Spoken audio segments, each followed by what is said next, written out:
Vamos a someter a votación de este plenario. Les pido que voten los secretarios generales de las seccionales. Voten por la afirmativa, que es aceptar la propuesta, ir a clases el lunes y seguir luchando por la escuela pública.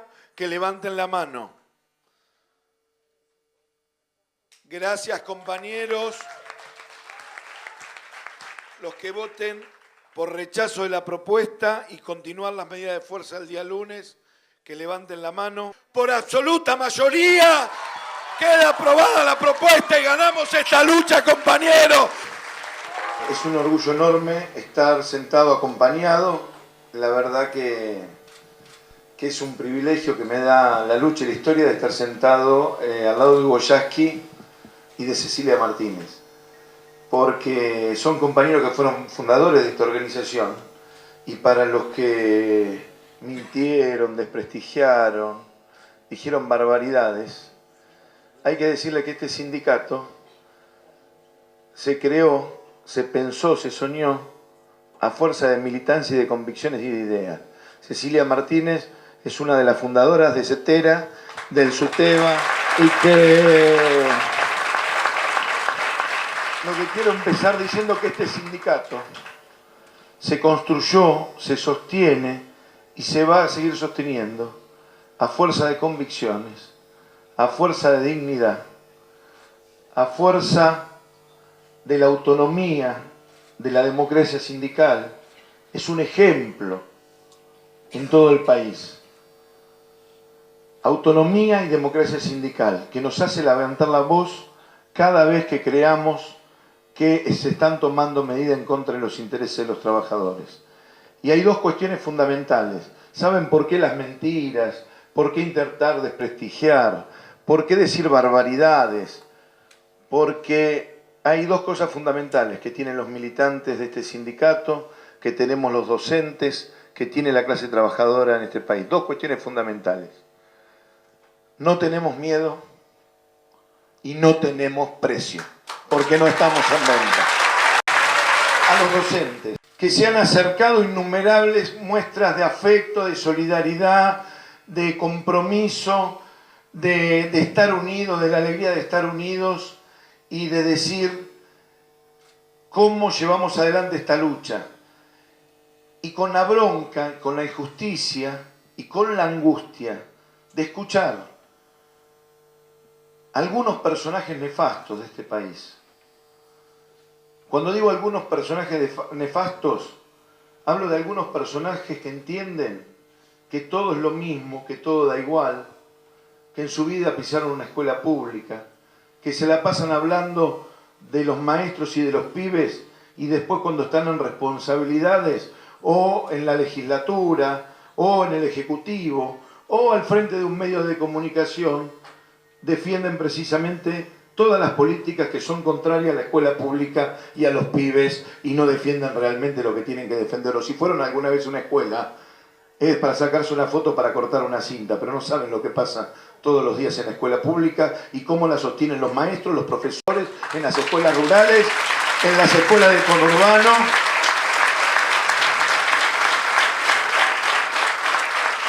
En todas las escuelas de islas, en todas las escuelas de la provincia de Buenos Aires. Había angustia porque intentaron enfrentar a los docentes con la comunidad. Intentaron mostrarnos insensibles, intransigentes. Mintieron diciendo que esto era parte de un trasfondo político o una interna gremial. ¿Ustedes se imaginan? Les digo a toda la comunidad cómo salieron las asambleas del SUTEBA. El 92% aprobó la propuesta y el 8% la rechazó. ¿Qué interna gremial? Este conflicto se entiende y lo dijimos desde el principio por la intransigencia que habían tenido hasta ahora las autoridades provinciales en cuanto al tema del reclamo de salario, en cuanto al reclamo de infraestructura, de comedores. Hace 3 años venimos en conflicto en la provincia de Buenos Aires. Ojalá este sea un punto de quiebre. Yo creo que va a haber un antes y un después de este conflicto, sin ninguna duda. Ahora paso a explicar la propuesta. Pero al otro sector que quiero hablar, que nos hablamos a nosotros mismos también, son a los padres de nuestros alumnos. Nosotros somos padres también de alumnos que van a la escuela pública. Y que afortunadamente, por la lucha de los docentes y por el apoyo de los padres, el lunes vamos a poder llevar a nuestros pibes a la escuela habiendo mejorado un poquito más las condiciones en la escuela pública. A esos papás que nos decían a nosotros que estaban absolutamente enfrentados, que nosotros dejábamos a los pibes de lado, que no nos interesaba, que éramos mezquinos, que éramos intransigentes, que no sé cuántas cosas más malas. Yo creo que intentaron estigmatizar a los docentes como el sector más malo, intransigente, descomprometido de la sociedad argentina. ¿Alguien seriamente puede creer eso?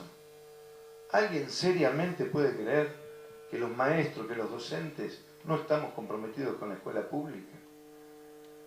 De la década del 90, el 70, el 80, en la hiperinflación, no encontrabas políticos por ningún lado. Ahora sí, los padres encontraban a los maestros en los comedores escolares recibiendo a los pibes. En la década del 90 exactamente lo mismo. Cuando el que se vayan todos, estábamos los maestros y los profesores bancando a los pibes y a los padres que estaban desocupados recibiéndolos y tratando de ver cómo juntos podíamos paliar un poquito la situación. Pero no nos quedábamos solamente en la escuela. Y esto se tienen que acordar algunos que parece que no tuvieran memoria. En este país hubo cambios en estos últimos años. Pero hubo cambios porque hubo una clase trabajadora que en la década del 90 dio la pelea para que esos cambios fueran posibles. Entonces le decimos a los padres que el lunes vamos a reencontrarnos en las escuelas, con sus hijos, con nuestros hijos. ¿Para qué? Para cesar y olvidarnos de la lucha de la escuela pública, no, para redoblar la lucha por la escuela pública.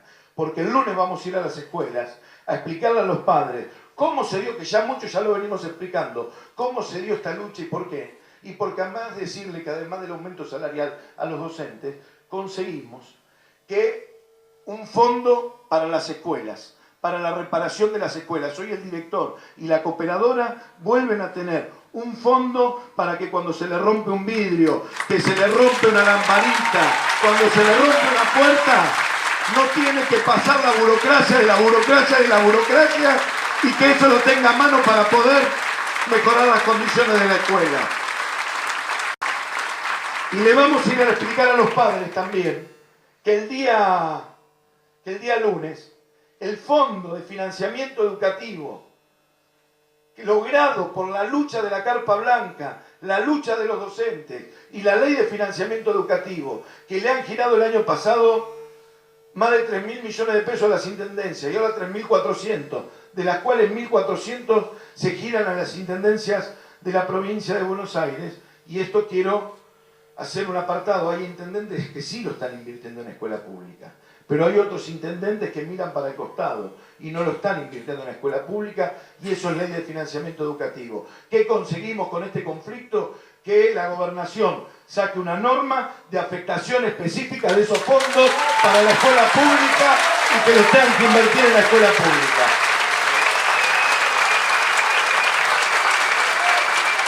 El tema de los comedores escolares, una vergüenza. Una directora de Lanús, el otro día que fuimos a un programa de televisión, que denunció que nosotros queríamos tener los comedores escolares abiertos porque estábamos haciendo guardia y el consejo escolar le decía que no porque había una decisión de no enviar las viandas. Al otro día que estuvimos en ese programa de televisión aparecieron 4 consejeros escolares de Lanús en la escuela diciendo cómo le había dicho eso. ¿Cómo había dicho eso? Le dijo la directora, así es lo que plantearon ustedes. Ahora le vamos a dar para 30 chicos que no podían, que necesitaban el comedor, ahora le vamos a dar para que coman los 30 chicos. Le dieron para que coman, ¿saben qué le dieron? De la comida, un pollo para que coman los 30 chicos. Eso es una vergüenza. Y eso hay que modificarlo. Por eso le hemos reclamado a las autoridades y está dentro del acuerdo paritario un convenio con el mercado central y los mercados regionales para la provisión de comida para los comedores escolares de nuestros pibes de la provincia de Buenos Aires. Además, que tienen que garantizar el transporte escolar. Y con respecto a cuestiones que venimos reclamando con las asignaciones familiares, les decimos que este conflicto, después de 2 años, permitió que ahora sí se vayan a equiparar las asignaciones familiares de los docentes con los topes y con los montos correspondientes para que se lo cobren absolutamente todos los docentes. Y el tema de la obra social, el idioma.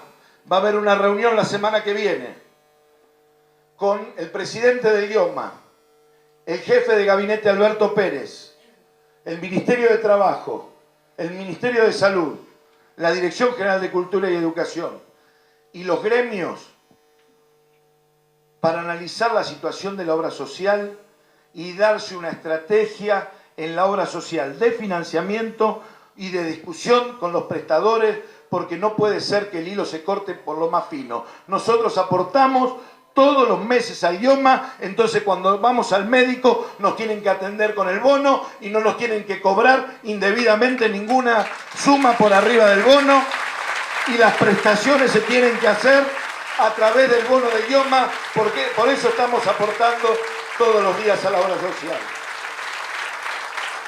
Y decirles para terminar con el tema de la propuesta salarial que no éramos intransigentes. ¿Se acuerdan? Todas las cosas que nos dijeron. Barbaridades. La intransigencia de los dirigentes sindicales. Teníamos de rehenes a los chicos, ¿se acuerdan todo eso? Qué vergüenza, la verdad. Y qué angustia y qué injusticia para muchísimos compañeros que jamás en su vida vieron un funcionario y que lo ven todos los días. Ellos sí, los compañeros ven todos los días a los pibes en la escuela. Ahora los pibes a los funcionarios no los ven muy seguido por la escuela, de rehenes. Algún periodista se dio el tupé de decir, ¿por qué no los echan a todos? ¿Por qué no los echan a todos? ¿Por qué yo voy a pagar con mis impuestos a gente que no trabaja? Le decimos a ese periodista que hay un derecho constitucional que es el derecho a huelga. Y cuando dijo ese periodista eso, yo me puse a mirar tapas de diarios. Y vi una, de Clarín, el 26 de marzo de 1976. ¿Sabe qué decía la tapa de ese diario? El 26 de marzo del 76, se suspende el derecho a huelga en todo el país. No estamos en dictadura, estamos en democracia y la huelga es un derecho constitucional. Le decimos a los legisladores de la provincia de Buenos Aires y a los jueces que actuaron ahora también en este conflicto, con todo respeto se lo decimos, porque si hay algo que no nos caracteriza a nosotros es la soberbia.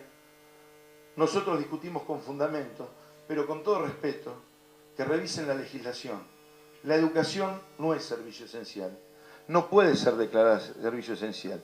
Hay otras actividades. Lo que tienen que hacer para que no exista un conflicto como el que se dio en la provincia de Buenos Aires, votar leyes que garanticen las condiciones y los recursos necesarios. Sería bueno que los legisladores, en lugar de ir a programas de la farándula y de chimentos tratando de desprestigiar a los docentes, sería bueno que alguna vez, con los sueldos que cobran 10 veces más que un docente, se pongan a leer las leyes y a elaborar leyes que garanticen los recursos necesarios en la provincia de Buenos Aires.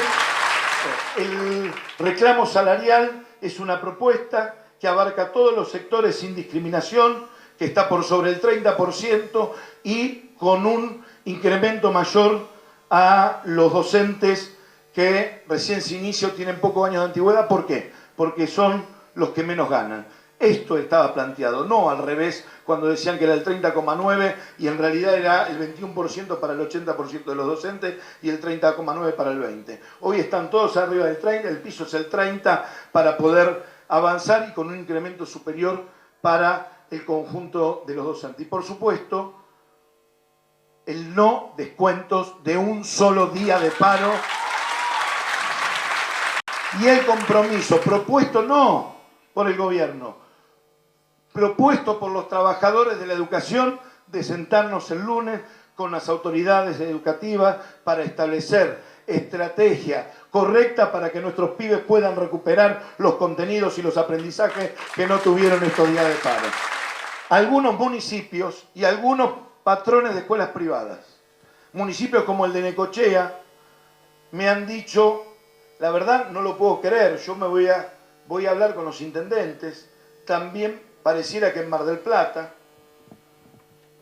que le irían a descontar el salario a los docentes municipales que pararon con los docentes de la provincia de Buenos Aires.